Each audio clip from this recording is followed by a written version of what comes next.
मूर्तिजापूर शहर पुन्हा एकदा निवडणुकीच्या उंबरठ्यावर उभा आहे। नगर परिषदेची निवडणूक जाहीर झाली असून मूर्तिजापूर नगर परिषद निवडणुकीत अध्यक्षपदासाठी अनेक पक्षाच्या पदाधिकारी सदस्यांची दावेदारी करताना दिसत आहेत। नगराध्यक्षपद सर्वसाधारण खुला वर्गासाठी राखीव झाल्यानंतर आता प्रभागनिहाय आरक्षण सोडत जाहीर झाली असून राजकीय समीकरण झपाट्याने बदलताना दिसत आहेत। भारतीय जनता पार्टीकडून अनेक नावं चर्चेत आहेत। त्यामधून नगरसेवक सचिन देशमुख, संजय डागा, हर्षल साबळे, कोमल तायडे, कमलाकर गावंडे, रुपालीताई तिडके इत्यादी नावं भाजपकडून नगराध्यक्षपदाच्या उमेदवारीसाठी इच्छुक असल्याची चर्चा दिसती आहे। याआधी कमलाकर गावंडेंच्या पत्नीला मोनाली कमलाकर गावंडे यांना नगराध्यक्षपदाची जबाबदारी जनतेनं दिली होती।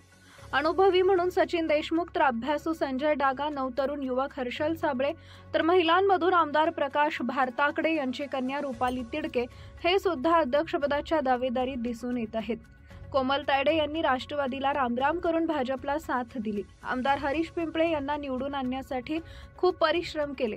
कोणाला उमेदवारी मिळेल हे आतापर्यंत भाजपानं निश्चित केलेलं नाही। तर दुसरीकडे उद्धव बाळासाहेब ठाकरे गटाच्या शिवसेनाकडून ज्येष्ठ नगरसेवक विनायक गुल्हाने हे नाव निश्चित झालेलं आहे। वंचितकडून शेख इम्रान शेख खलील नाव चर्चेत आहे। शिंदे गटाकडून माजी नगराध्यक्ष नानकराम नेभनाणी हे सुद्धा निवडणूक लढणार असल्याची चर्चा आहे। अजित पवार गटाचा अद्याप कोणताही नाव समोर आलेली नाही। महायुती आणि महाविकास आघाडी यांचे आतापर्यंत कोणतेच प्रकार मूर्तिजापुरात युती झाल्याचं चित्र दिसून येत नाहीये। शिवसेनाकडून ज्येष्ठ नगरसेवक विनायक गुल्हाने मागील 30 वर्षापासून नगरसेवक असून त्यांचा अनुभव आणि संपर्क दांडगा आहे।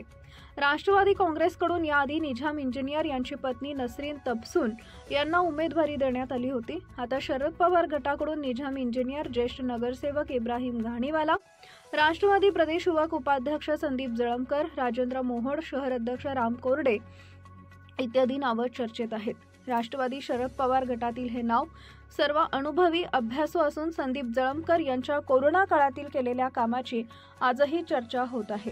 त्याबरोबर प्रत्येकांच्या सुखदुःखात धावून जाणारे इब्राहिम घाणीवाला नेहमी दानशूर बनून कार्यकर्ता, अभ्यास, अनुभव 3 वेळाचे नगरसेवक आहेत। शहराध्यक्ष राम कोरडे सुद्धा माजी नगरसेवक असून मराठा समाजामध्ये त्यांचा दांडगा संपर्क आहे। प्रभागांमध्ये नगरसेविकांसाठी महिलांना मोठी संधी, तर काँग्रेसमधून सार्थ तिडके, सोहेल शेख तसेच अजहर अली नवाब इच्छुक असल्याचं बोललं जात आहे।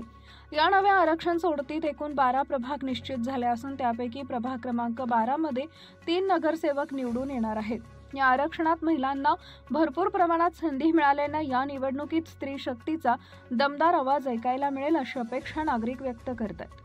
मागील 5 वर्षात अनेक नगरसेवक फक्त निवडणुकीच्या काळातच दिसले असा आरोप नागरिक व्यक्त करत आहेत। रस्ते, पाणी, स्वच्छता, प्रकाश व्यवस्था, आरोग्य सेवा अशा मूलभूत प्रश्नांवर दुर्लक्ष झाल्यानं जनतेमध्ये प्रचंड नाराजी दिसून येत आहे। इंडिया न्यूज R7 मुख्य संपादक Anwar Khan. Subscribe now and press the bell icon. Never miss an update.